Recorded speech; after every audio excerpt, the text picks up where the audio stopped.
Halo Juventini, Juvetal kali ini kita akan sedikit preview pertandingan Juve versus PSG di laga terakhir Juventus Liga Champions musim ini. Sebelum masuk ke pembahasan, saya ingin mengucapkan terima kasih kepada teman-teman karena telah mengklik video ini dan subscribe channel ini. Yang belum subscribe silahkan subscribe dulu agar kalian tidak ketinggalan video selanjutnya dari saya yang berkaitan dengan Juventus.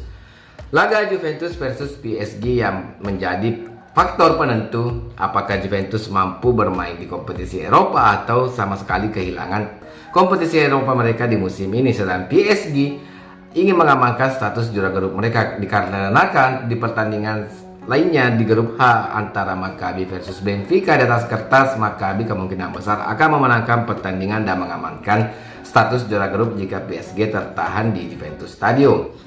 Laga Juve versus PSG juga akan menjadi ujian berat atau ujian yang sangat penting untuk para pemain muda Juventus dikarenakan Mr. Allegri kehilangan 11 hingga 12 pemain penting mereka seperti Paul Pogba, Federico Chiesa, Dusan Vlahovic, ada Angel Di Maria, ada Bremer, Mattia De Sciglio, Leandro Paredes, Weston McKennie, dan yang terbaru ada Ealing Junior. Dan juga kehilangan Danilo di pertandingan PSG karena mendapatkan akumulasi kartu atau suspend di beberapa pertandingan penyisihan grup Liga Champions musim ini.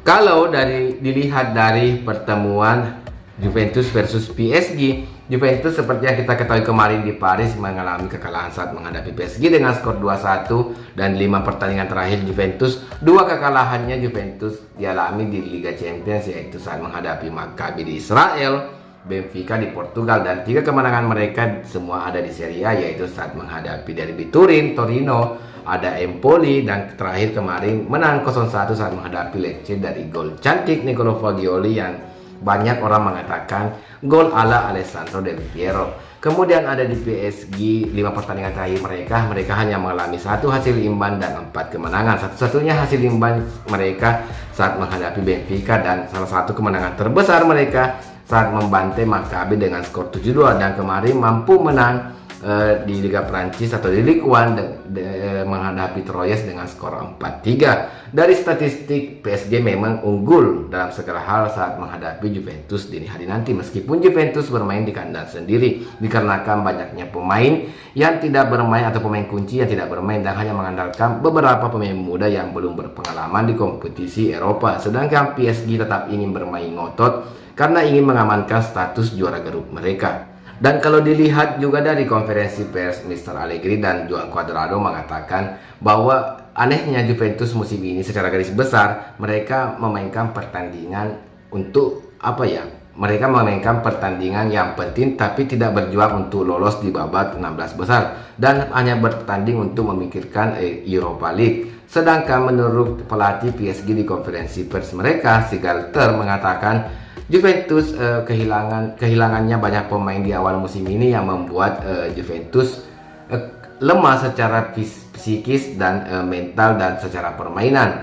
Karena Juventus kehilangan pemain kunci seperti Paul Pogba dan Chiesa, itu akan menjadi kombinasi yang sangat kuat jika kedua pemain tersebut tersedia sejak awal musim dan bisa bermain bagus atau fit atau klop dengan Allegri Ball. Kalau dari perakiraan formasi, Juventus kemungkinan akan memainkan formasi 3-5-2 atau 3-5-1-1. Menurut Gazzetta dello Sport, Juventus akan memainkan formasi 3-5-2, yaitu ada Szczesny dan trio 3 pemain belakang, yaitu ada Bonucci, Federico Gatti, dan Alessandro. Di 5 gelandangnya mereka akan memainkan di kanan ada Joan Cuadrado, di kiri ada Filip Kostic, dan di tengah ada Adrien Rabiot, tentunya Manuel Locatelli yang telah kembali dari cedera, dan ada pemain muda yang kemarin menjadi bintang yaitu Nicolo Fagioli, dan di depan ada duet Moise Kean bersama Arkadiusz Milik. Berbeda dengan Sky Sport, Juventus sedikit ada perubahan yaitu di lini depan, yaitu dengan formasi 3-5-1-1. Di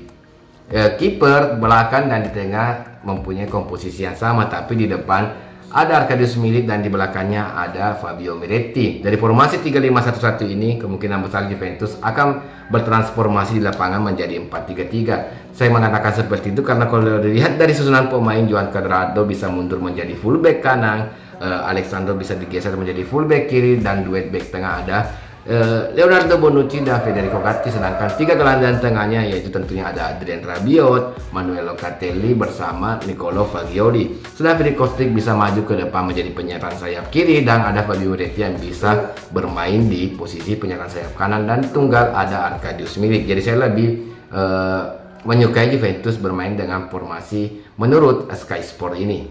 Kalau ditanya prediksi Juventus, saya sih pesimis Juventus bisa mampu memenangkan pertandingan nanti. Tapi dengan melihat gerinta para pemain muda, saya berharap Juventus mampu memberikan kejutan, dan ini akan menjadi ujian yang bagus untuk para pemain muda mereka agar bisa bermain konsisten dan lebih percaya diri di pertandingan-pertandingan selanjutnya.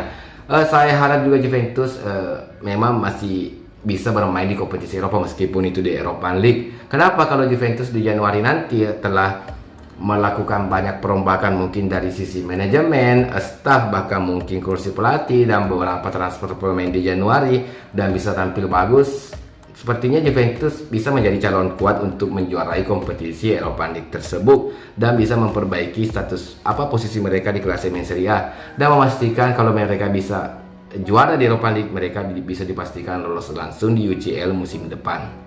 Jadi mungkin preview singkat kali ini sampai di sini dulu. Terima kasih kalian yang menonton hingga akhir. Jika kalian punya kritik, saran, silahkan tulis di kolom komentar, ataupun tidak sependapat dengan saya, silahkan tulis di kolom komentar. Jika kalian suka konten seperti ini, silahkan like, dan tidak suka silahkan dislike. Sampai ketemu di Juve Talk selanjutnya. Forza Juve!